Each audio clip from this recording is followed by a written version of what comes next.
My first tip when it comes to public speaking is breathing. Breathing is fundamental because breathing not only supports your voice and helps you project, it also helps you manage your nervous system. So when you feel that wave of anxiety or nerves, take a deep breath. My second tip is about body language and being aware of what happens to your body. When we don't feel confident, our body tends to collapse in on itself and we try to become smaller and disappear.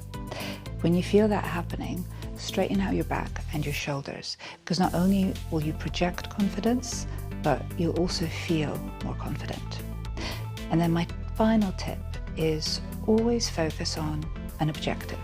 Whatever meeting, presentation, anything you walk into, think about what you want your audience to do afterwards, because it helps you keep your message focused and sharp.